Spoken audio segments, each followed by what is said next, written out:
O Cinematório Café é oferecido por MUBI, um verdadeiro cinema online que conta com uma equipe de curadores e exibe via streaming filmes excepcionais do mundo todo. A cada dia uma nova preciosidade é apresentada e você tem um mês para assistir a ela. Ouvintes do Cinematório Café estão convidados a testar o MUBI de graça por 30 dias, acessando o site mubi.com/cinematório, isto é, mubi.com/cinematório. Recomendamos para ver no MUBI esta semana Morrer como um Homem, de João Pedro Rodrigues, aclamado drama fantástico do diretor de O Ornitólogo, selecionado para o Festival de Cannes. A protagonista é uma travesti veterana que enfrenta a concorrência de artistas mais novas, enquanto é pressionada a fazer uma operação de mudança de sexo, tendo que lutar contra suas profundas convicções religiosas. Esperamos que você goste. E agora vamos ao podcast. 5, 4, 3,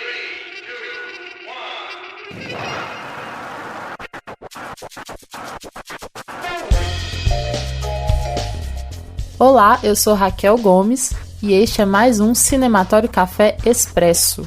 Para este programa, entrevistei Margarida Cardoso, cineasta portuguesa natural da cidade de Tomar e que passou a infância em Moçambique. Ela acaba de lançar nos cinemas brasileiros seu mais recente trabalho, o longa-metragem Yvonne Kane, estrelado pela atriz carioca Irene Havashi e a portuguesa Beatriz Batarda. Desde 1996, Margarida desenvolve um trabalho muito pessoal entre a ficção e o documentário. Foi premiada no Festival de Locarno e seu primeiro longa, A Costa dos Murmúrios, estreou no Festival de Veneza de 2004. Nos últimos anos, ela afirmou-se como um dos nomes mais consistentes do cinema português. Natal 71, Cuxa Canema, O Nascimento do Cinema, A Costa dos Murmúrios e Yvonne Kane têm em comum o interesse pela temática colonial e pós-colonial, numa perspectiva muito singular, explorando a memória, as perdas, a culpa e a inevitável inscrição da história na vida das pessoas.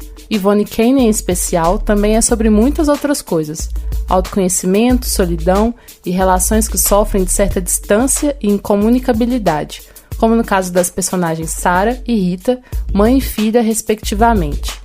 Rita, vivida por Beatriz Batarda, após perder uma filha, retorna ao país africano de sua infância para investigar a morte de uma importante militante revolucionária, Yvonne Kane. E nessa volta ao passado, reencontra sua mãe, Sara, vivida pela Irene Havashi, que lá reside sozinha há muitos anos, enfrentando também seus próprios problemas.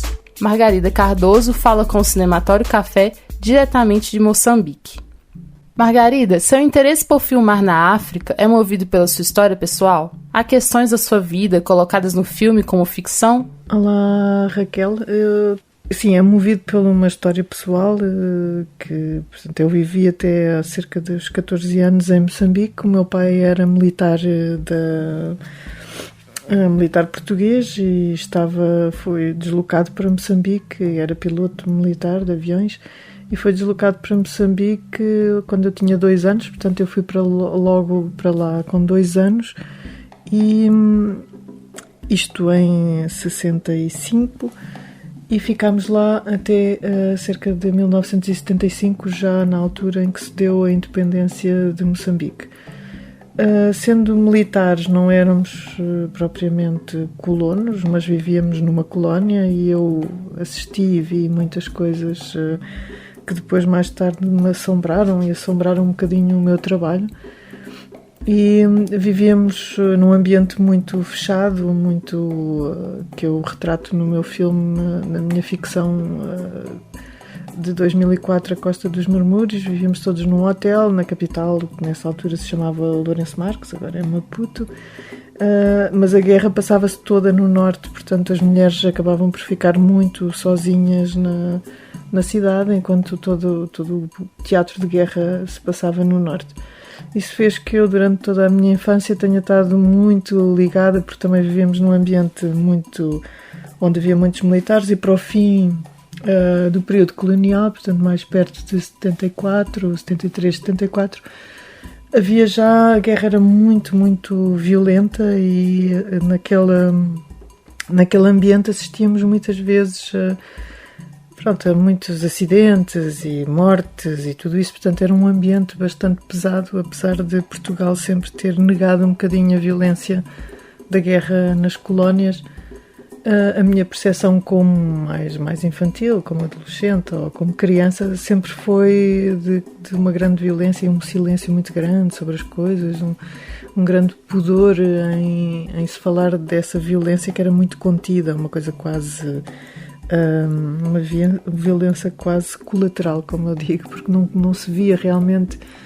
O teatro de guerra era tão distante que nós só sentíamos as ondas que vinham através dos homens, normalmente, que vinham desses teatros de operações. E todo esse ambiente muito... Para quem conhece Portugal também sabe que nós temos a tendência de, às vezes, de sermos bastante discretos em relação a uma certa dor que é mais complicada do que a dor corriqueira ou a dor que se canta nos fados. E, portanto, para mim, esse tempo que eu passei de uma grande violência ao mesmo tempo de um grande silêncio, sem se falar diretamente das coisas, fez com que todo o meu trabalho e todos os meus filmes, tanto os documentários como as ficções, eu tenha explorado sempre esse lado de tentar perceber o que se passou, o que realmente se passava naquela sociedade colonial e naqueles tempos.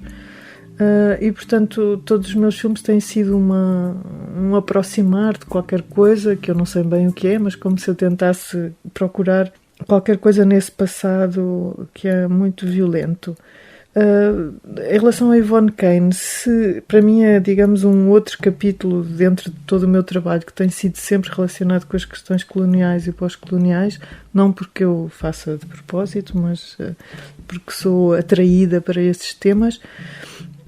A Yvonne Kane, para mim, é quase como se fosse assim um terceiro capítulo para quem conhece o resto do meu trabalho. Portanto, é um filme que se passa hoje numa África do presente, mesmo que no filme não seja muito claro em que tempos é que se passa, nem em que país é que é, mas é num país africano e, infelizmente, muitos deles tiveram o mesmo destino a seguir à independência. Portanto, é um país que foi independente há pouco tempo e que depois, no processo de independência, teve uma guerra civil que destruiu praticamente o país. E houve muitos países africanos que tiveram esse destino, por isso eu não dei nome a este país. E passa-se hoje, para mim, passa-se como se fosse também o fim da nossa relação ideológica com a África. Tanto o personagem da Irene Havas, que é aquela ex-revolucionária um pouco deixada ao abandono num país que já não é o dela, que ela provavelmente deu muito de si para conseguir... para viver e para conseguir que aquele país tivesse um destino interessante e bom, e agora se encontra numa espécie de um limbo onde as coisas são altamente liberais, nada do que a ideologia que ela defendeu existe. E, portanto, o cenário de Yvonne Kane é assim, e eu não posso dizer que seja autobiográfico no sentido, quer dizer, eu não tenho a mesma relação que o personagem da Irene Havas tem com a África, nem me relaciono muito com o personagem da Rita diretamente, com uma filha que foi um bocadinho posta de lado porque a mãe tinha era uma revolucionária que dava mais atenção à luta ideológica do que à própria filha. Não se passou nada disso comigo, no entanto, a vontade de falar sobre esse assunto e sobre o que a colonização marca a vida pessoal das pessoas, sempre foi essa a minha intenção. A tensão da herança colonizadora do país onde você nasceu é uma questão que te aflige pessoalmente? Para quem vive em Portugal e para quem conhece a nossa história, sabe que é uma coisa extremamente presente esta questão da herança colonial, não só porque tudo isto foi bastante recente, não é? E nós temos também ainda temos uma relação muito forte com as nossas ex-colónias, nossas recentes ex-colónias, o que não é o caso do Brasil. E temos também ainda as pessoas que foram protagonistas dessa colonização mais recente. As pessoas estão vivas e estão marcadas, sobretudo as pessoas que, não só os militares que fizeram a guerra, como, digamos, a última geração, que podemos dizer que sou eu, que estive lá, mas a minha idade faz com que eu não me sinta diretamente culpada. Portanto, sou a geração que, em princípio, começou a poder falar destes assuntos sem, digamos, a névoa da culpa de quem participou, não é? Eu não participei, mas assisti, assim se pode dizer, eu costumo dizer, eu estava lá, quer dizer, eu estava lá. Não me sinto culpada, mas estava lá. E ainda hoje em Portugal tu tens essas pessoas que estão vivas, que estão entre nós, e que não é só os militares que sofreram, é a ambiguidade de todas as coisas, de ter lutado contra... Muitas vezes os militares, tal como o meu pai, não iam por vontade própria, claro, e há uma altura onde se começa a perceber claramente que aquela guerra não tem sentido nenhum, logo muito rápido, e portanto, e são também esses militares que vão fazer depois a Revolução de 1974, portanto o descontentamento nasce nos militares, mas esses militares ainda estão vivos e também ainda temos o grande trauma das pessoas, das 450 mil pessoas que foram repatriadas, digamos assim, das nossas ex-colónias para Portugal continental. Essa história continua por contar, digamos, porque é tão traumática, independentemente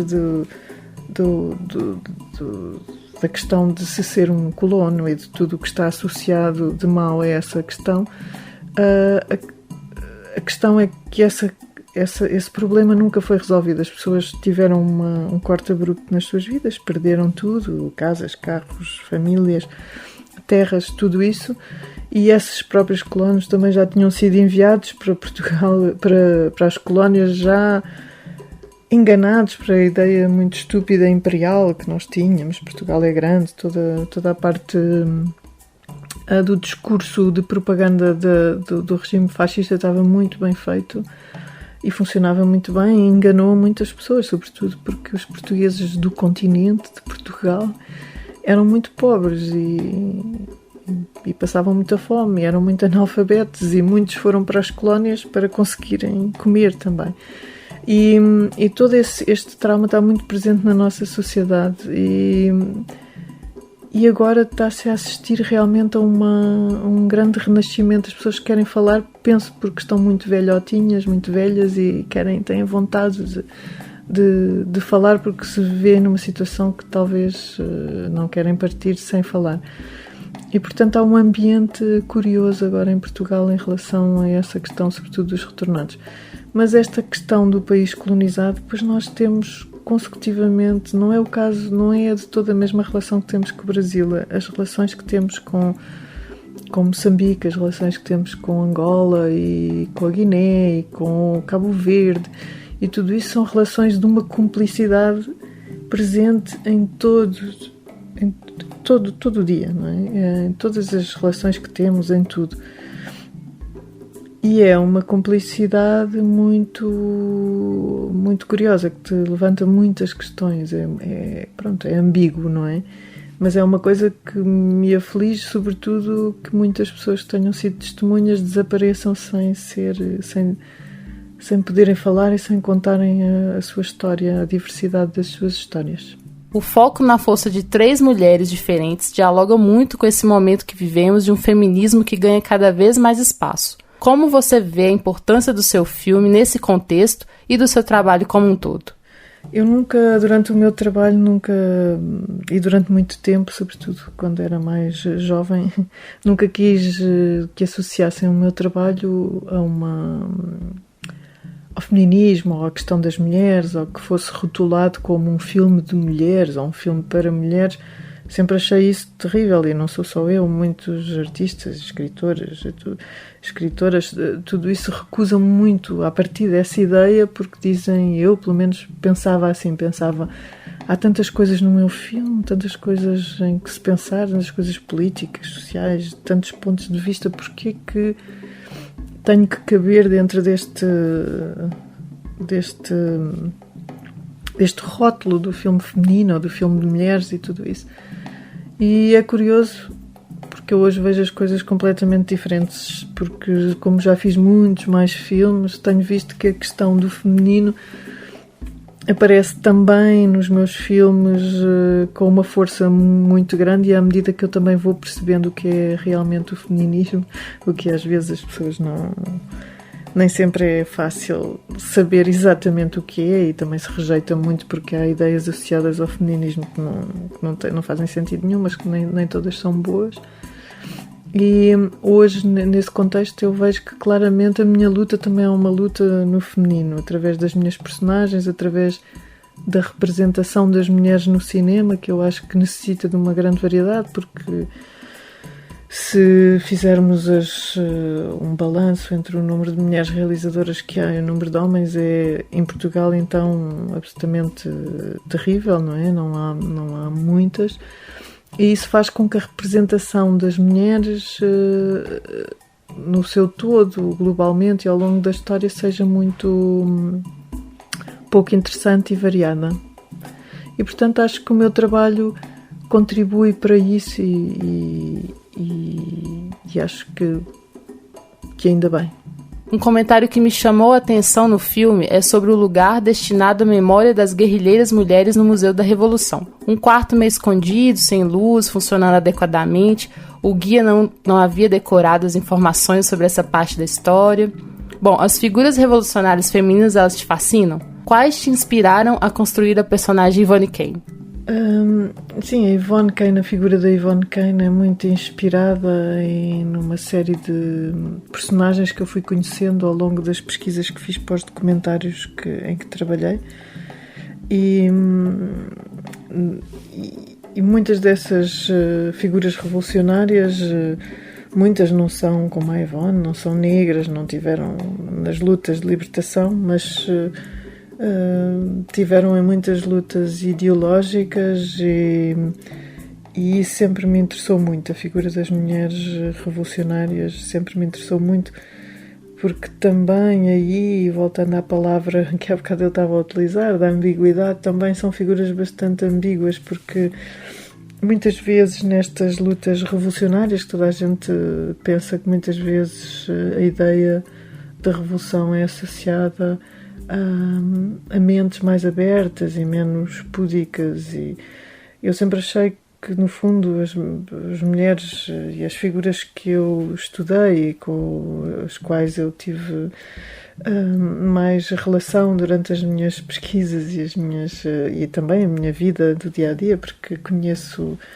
bastantes pessoas que tiveram um percurso político muito interessante e ativo.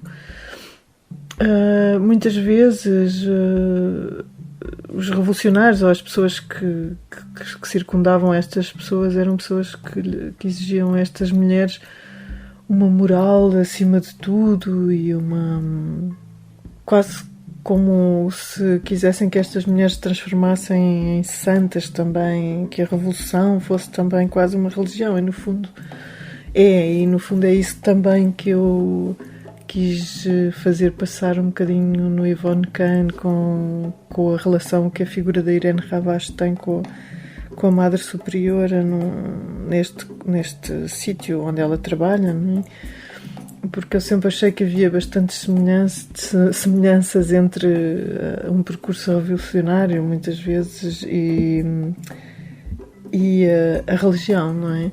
Se bem que no filme a figura da Madre Superiora e todo aquele mundo das missões em África, para mim também me traz outras ideias, não é? Que muitas vezes foi a única coisa que, durante a Guerra Civil, os únicos redutos onde ainda se conseguia estar seguro, e que muitas vezes dessas ilhas no meio do mato e das coisas continuaram a existir com pessoas dedicadas. Eu não sou católica, nem tenho, confesso, nenhuma simpatia especial pela religião católica, mas muitas destas missões cristãs também em África tiveram muita importância. Em relação às figuras revolucionárias e esta ideia de que as mulheres, no caso do filme, há um momento em que quando ele vai, como uma pergunta refere, que quando a Rita vai visitar o Museu da Revolução, toda a parte que refere ao destacamento feminino da Guerra de Libertação está fechado porque ninguém se interessa muito e o próprio guia não sabe muito bem a história do destacamento. E para mim a questão é que sempre as mulheres acabam sempre por estar numa posição, por causa da sua, digamos, falta de poder, por o poder ser sempre masculino, mesmo nesta questão da história, as mulheres acabam sempre por ficar relegadas para uma posição inferior. E foi isso que eu quis fazer passar com esta figura da Yvonne Kane, que representa isso também, representa também aquilo que nunca, quer dizer, a Yvonne não existiu, mas se existisse, fica em aberto que se a Yvonne conseguisse ter sobrevivido e não ter sido assassinada, o que seria de África, o que seria do futuro de muitos dos países se não se tivessem deixado enredar na teia que vem muito da luta revolucionária, de todo as relações que se criaram durante estes movimentos de libertação, não é? E foi isso que me inspirou para a Yvonne e centenas de outras testemunhas e pessoas, mulheres que eu conheci. A relação mãe e filha também é um dos pontos de maior destaque. Irene Ravache e Beatriz Batada, apesar de terem nascido em países bem diferentes, fisicamente são muito parecidas e ficaram perfeitas em seus papéis. Como é que você chegou até elas, Margarida? Em relação às protagonistas, a Beatriz Batada é uma atriz portuguesa que tem sempre trabalhado comigo ao longo de muitos anos. Ela está até num dos meus primeiros filmes, se não o primeiro, de ficção. Ela é muito jovem nessa altura e tem sido, e ainda é hoje, uma pessoa com que eu partilho. Ela é encenadora também e com o qual eu partilho muito da minha relação de trabalho. É, digamos, uma companheira de criação, não é? E a Beatriz era uma figura que estava inevitavelmente na figura da Rita, da personagem da filha, e eu comecei então à procura de pessoas que pudessem fazer de mãe da Beatriz, e também pessoas que, visto que o personagem que a Irene faz é uma senhora que está na casa dos 70 anos e que está num momento em que descobre que não tem muitos anos de vida, e eu gostava de encontrar uma pessoa que com essa idade tivesse ainda muita vida e muita beleza externa também, não é?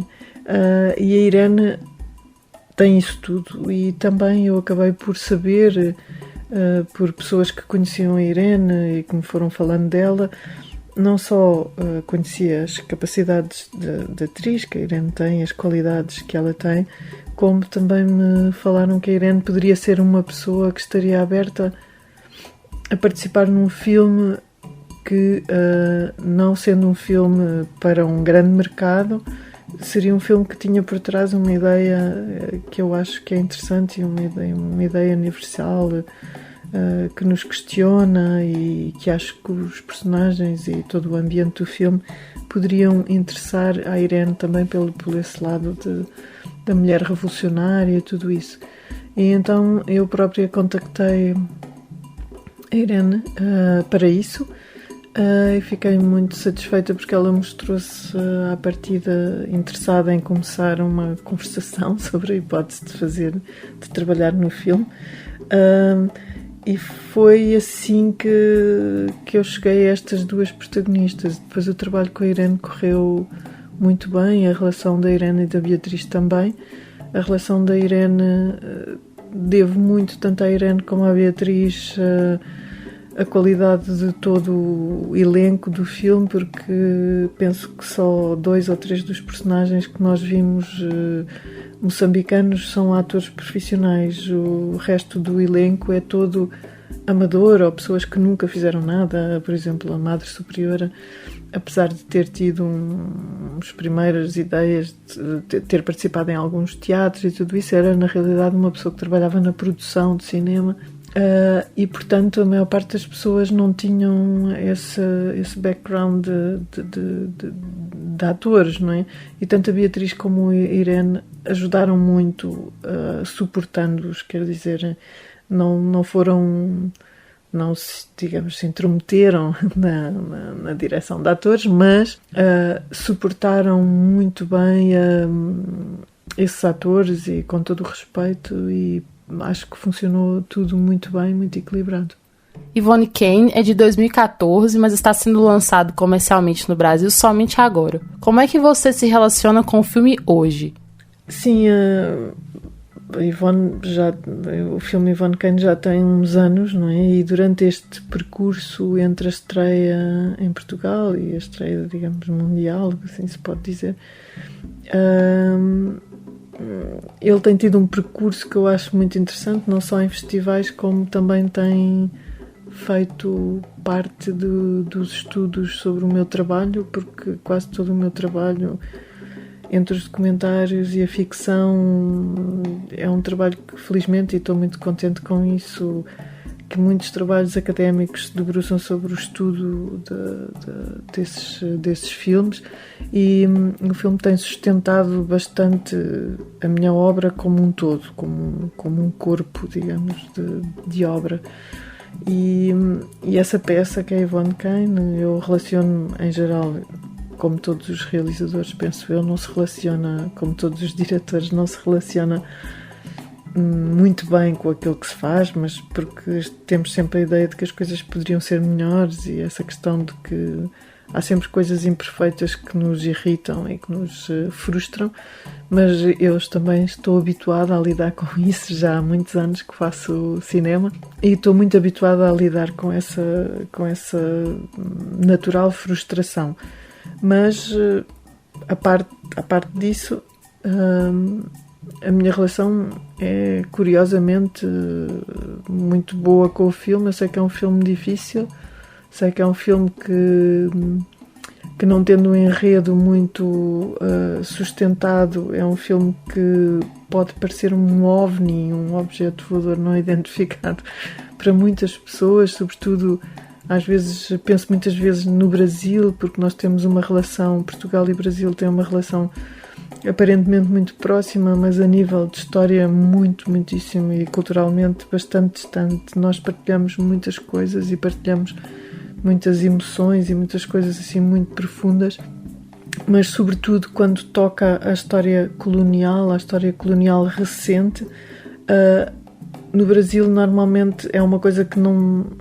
Há uma certa dificuldade em entender essa vertente. Não é por entender, as pessoas não aderem muito às reflexões sobre este colonialismo mais contemporâneo, se assim se pode dizer. Não é uma coisa que esteja muito presente culturalmente no Brasil. Acho que a questão do colonialismo está muitíssimo presente no Brasil, mas não está presente da mesma maneira. Essa ideia do tão fresco, de que estamos no presente a viver este processo, é uma coisa que para o Brasil às vezes é difícil entender, e se calhar ainda bem, não é? Mas e que na Europa ou na América às vezes as pessoas têm mais essa relação, porque são países que viveram como portanto, como países colonizadores, e têm essa relação grande com esse assunto. Mas a minha relação com o filme é bastante boa, no sentido de que vejo muito mais coisas, e com o tempo a passar mais leituras são feitas sobre o filme, e também mais coisas me são reveladas sobre o meu próprio filme, não é? Eu agora claramente percebo que o filme interessa às pessoas muito mais por uma questão de identidade, quer dizer, pelos personagens tanto da Rita, da Beatriz Batarda, como da Irene Ravaz, o facto de eles viverem num país que já não é o deles, que já não é dos personagens viverem nesse país que não é deles, mas que também não têm terra nem têm para onde ir. Não estão em lado nenhum, estão numa espécie de um limbo para onde onde não se vê nenhuma saída. E eu acho que muitas das pessoas aderem a essa ideia, quer dizer, ficam agarrados ao filme por essa ideia e por uma ideia latente que está no filme, da memória e da história, de todo um mecanismo histórico que está por trás das nossas memórias coletivas. E você acompanha o cinema brasileiro? Tem alguma ou algum cineasta que lhe chame mais a atenção? Claro que eu, quando era mais jovem, e tivemos uma relação muito grande em Portugal, tudo que era o cinema novo, também, como tínhamos muita afinidade, e através também até de Moçambique, com o Rui Guerra, e eu conheço relativamente bem essa parte do cinema novo brasileiro, mas interessa-me mais o que é feito agora e tenho seguido o trabalho de alguns realizadores, ou pelo menos tem-me chamado muita atenção, como do Kleber Mendonça Filho, o Karim Ainus, desde já há muito tempo. Ultimamente tenho achado muitíssimo interessante o que faz o Gabriel Mascaro, e como sou uma realizadora também, uma diretora também de documentários, claro que Eduardo Coutinho é um dos meus ídolos do documentário e está sempre presente também na minha relação também com os estudantes, porque eu ensino na universidade e ensino especificamente documentário, e portanto tenho Eduardo Coutinho e também na sua representação do Brasil algo muito precioso para mim. E do cinema internacional, quem mais te inspira, Margarida? Posso citar muitos realizadores que me inspiraram, e são muitos, e há muitos filmes bons que se fazem, que se fizeram e que se fazem. É difícil eleger assim algumas coisas, alguns realizadores que sejam só eles por si a inspiração maestra dos meus filmes, mas posso citar um, porque não me vou enganar, que é o Antonioni. Eu acho que os meus filmes e aquilo que eu tento fazer tem muito a ver com o que se vê nos filmes do Antonioni, mas claro, num contexto sociocultural completamente diferente, mas mais na questão da relação das pessoas com o espaço, dos protagonistas com o próprio espaço. E o Antonioni joga muito nessa relação, e eu também aposto muito nisso. Aliás, eu acho que comecei a conhecer melhor a obra do Antonioni, já tinha feito alguns filmes e até me chamavam às vezes a atenção para essa relação. E também algumas coisas em relação à própria mise-en-scène, à maneira como as emoções são passadas através do que se passa dentro dos quadros e não através de uma grande quantidade de planos. Também as figuras femininas, tudo isso. Acho que posso dizer que o Antonioni é talvez o realizador dos mais clássicos que me influenciou mais em relação aos modernos, aos mais contemporâneos. Neste momento eu acho que posso citar 2 ou 3, mas vamos dizer que o que eu tenho seguido com bastante interesse, além dos portugueses, claro, como o Pedro Costa, que eu acho o trabalho dele muito interessante, temos o turco Nuri Bilge Ceylan, que eu gosto imenso dos filmes dele, em tudo, e sinto-me próxima daquela linguagem. E depois, de uma maneira mais... também me sinto muito atraída e muito fascinada pela forma como o Michael Haneke faz os seus filmes e como os constrói. E pronto, posso citar muitos outros, mas digamos que hoje, e se pensarmos nestas 2 maneiras de fazer cinema, como o Nuri Bilge Ceylan ou o Michael Haneke, eu acho que são os realizadores que mais me inspiram neste momento. Muito obrigada pela entrevista, Margarida. E para você que nos ouve, fica a recomendação de Yvonne Kane, em cartaz nos cinemas brasileiros. Espero que nosso bate-papo tenha aguçado a sua curiosidade pelo filme, que é bem interessante, vale a pena conferir. Lembrando que para receber o Cinematório Café direto no seu smartphone ou dispositivo de sua preferência, é só assinar nosso feed. E se gosta do nosso trabalho, não deixe de comentar com os amigos, compartilhar o podcast e também interagir, deixando seu comentário na página do programa. Ou, se quiser, pode mandar um e-mail pra gente. É só escrever para contato@cinematório.com.br. Estamos também no Instagram, no Twitter e no Facebook. E não deixe de se inscrever no nosso canal no YouTube e seguir o nosso perfil no Spotify, que tem playlists exclusivas. Participe também da nossa campanha de financiamento coletivo. Tornando-se madrinha ou padrinho do Cinematório, você nos ajuda a fazer os nossos podcasts de maneira independente e ainda tem acesso a conteúdo preparado especialmente para nossos apoiadores. Saiba mais clicando no banner que está na home do site www.cinematório.com.br. O Cinematório Café é oferecido pelo MUBI, um serviço de streaming que conta com uma equipe de curadoria dedicada a escolher filmes realizados no mundo inteiro, desde clássicos a produções contemporâneas exibidas em festivais. Você que é ouvinte do Cinematório Café pode testar o MUBI de graça por 30 dias, acessando o site mubi.com/cinematório, isto é, mubi.com/cinematório. E não se esqueça, toda segunda-feira tem um Cinematório Café novinho para você começar bem a semana. Tchau, gente, beijo e até a próxima!